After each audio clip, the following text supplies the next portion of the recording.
voulais savoir qu'est-ce qui ressortait de ce match. La satisfaction d'avoir gagné, d'avoir marqué beaucoup de buts ce soir, dans un contexte avec le voyage, tout ça. Je me doute que les 2 buts que vous encaissez en fin de temps réglementaire, première, deuxième mi-temps, ça vous gêne un petit peu. Sì, abbiamo giocato molto bene, penso. Joué ce soir, je pense que ça a été la meilleure mi-temps, la première mi-temps du point de vue de la qualité de jeu depuis mon arrivée, honnêtement. Après, c'est sûr que ce but en fin de première mi-temps, c'est dommage, ça nous a énervé plus que nous faire peur, honnêtement. Après la deuxième mi-temps, c'est vrai qu'on a joué un petit peu moins bien, mais je pense que c'était aussi lié aux caractéristiques des joueurs. Mais le deuxième but est différent du premier, parce qu'il arrive sur un aspect technique. O'Reilly, ici, il ne devait pas mettre le ballon dans l'axe. C'est pour ce que j'ai dit d'ailleurs à vos collègues, c'est pour ça que j'insiste souvent sur le fait qu'une passe en plus, ça peut vraiment changer les choses. Souvent du point de vue défensif, pas seulement offensif. Voilà, parce que nous, on est une équipe offensive qui marque toujours beaucoup de buts, on en marquera toujours. Mais voilà, il faut essayer de trouver les buts et pas de les chercher. Si on les trouve, s'ils viennent d'eux-mêmes, voilà, ce sera différent. Si on les cherche, on risque de trop forcer les choses, donc un peu de s'éclater au niveau du terrain et de prendre des contres. Alors que si on arrive plutôt à bien bouger le ballon, à trouver les espaces, à chercher le joueur, à chercher le coéquipier entre les lignes, chercher le 1 contre 1, on est prêt.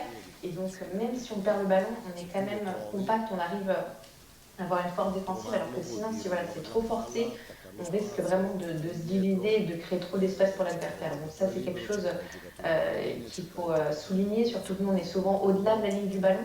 Et honnêtement, à part Højbjerg, il n'y a pas les joueurs qui peuvent courir beaucoup d'espace. Donc ça, c'est quelque chose sur lequel il faut concentrer. Après, j'espère qu'on pourra faire encore 10 matchs d'affilée comme le match de ce soir. Bonsoir. Vous avez une journée un peu particulière, on a dit, avec l'avion qui est parti tardivement. Est-ce que vous pouvez nous raconter votre journée? Est-ce que vous avez pensé que le match puisse être reporté? Una journée de merde. Però abbiamo vinto, quindi... Voilà, une mauvaise journée, mais comme on l'a remporté, au final on a gagné le match, donc ça va, on va dire que c'est passé la chose. C'est vrai qu'il y a eu des problèmes de mauvais temps, mais voilà, il y a pire au final, on a fait un déplacement un peu comme les supporters en arrivant seulement 2 heures avant le match au stade. Ça nous permet de comprendre un peu voilà, ce que vivent les supporters quand ils se déplacent, et ça m'a rappelé un petit peu ma jeunesse. Coach, bonsoir. Est-ce que votre club est prêt pour cette semaine qui arrive? Liverpool lance au Vélodrome, il y a 2 gros matchs. Sur la semaine que vous venez de faire, la Coupe de France avec Bagneux, le match de ce soir, est-ce que voilà, vous êtes prêt d'après vous? Sì, ho capito. Vediamo, questa è una squadra molto forte, però dobbiamo rimanere, anche oggi, no? Dobbiamo migliorare. Alors, on verra, honnêtement, c'est vrai que c'est une équipe très forte, mais même aujourd'hui, je vois sur le match, on doit progresser encore, on doit réussir à rester vraiment dans le match les 80 minutes, rester dans le championnat pour les 38 matchs qu'on a à jouer. Après, Liverpool, voilà, on peut être très fort et très bien joué, et après perdre contre Angers, contre Nantes, si on n'est pas dedans, on peut perdre contre tout le monde, alors que si on est vraiment juste comme il faut, bien préparé, etc., je pense... Je ne dis pas qu'on peut gagner contre tout le monde, on peut lutter du moins contre tout le monde. Et à la mi-temps, je l'ai dit aux joueurs, l'objectif, c'est pas de faire 45 minutes voilà, très belles, les plus belles, comme je disais, peut-être depuis que je suis ici, mais faire 10 matchs d'affilée de ce niveau avec moi sur le banc. C'est ça notre plus gros défi. Bonsoir, le PGH de l'équipe. Bonsoir. Sur ce match-là, en première période, notamment, il y a 2 joueurs qui ont très peu vu en première partie de saison, Amine Gouiri et Junior Traoré, qui ont brillé. Amine Junior a réussi une passe d'essai et un but, il a marqué, ils ont fait surtout de bons coups. Est-ce que voilà, vous attendez de ces 2 joueurs-là beaucoup sur la deuxième partie? Mi attendo mi attendo tanto perché è stato Alors, c'est vrai que j'en attends beaucoup d'eux, puisque c'était un gros coup dur de ne pas les avoir cette première partie de saison. sul Après, ce sont giocatori deux giusti joueurs avec per giocare un de certo nombreuses tipo di qualités qui calcio. s'adaptent aussi bien à un certain type de jeu.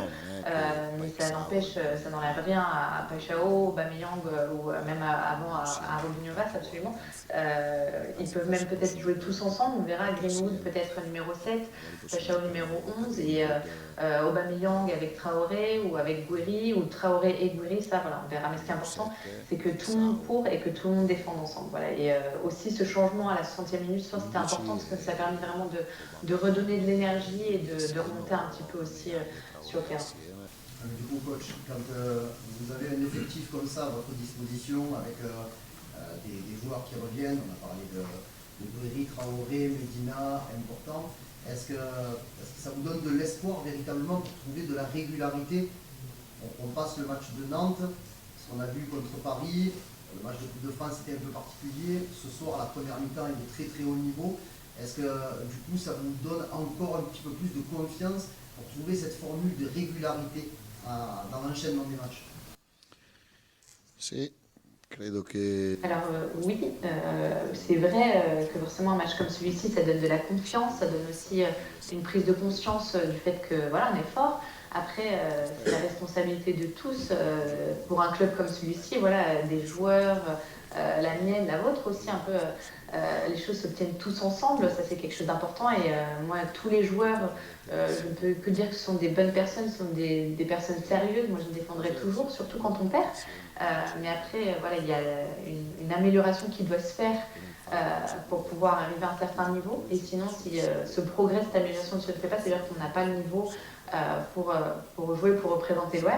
On ne peut pas faire honnêtement, quand on est un club comme Marseille, une prestation comme celle contre Nantes et 4 jours après celle contre le PSG. Si on n'arrive pas à faire ce progrès, à atteindre cette constance, alors ça veut dire qu'il faut changer de club. Mais je ne m'adresse pas juste aux joueurs, je parle vraiment de manière générale, que ce soit les joueurs, moi-même ou les dirigeants. Quoi.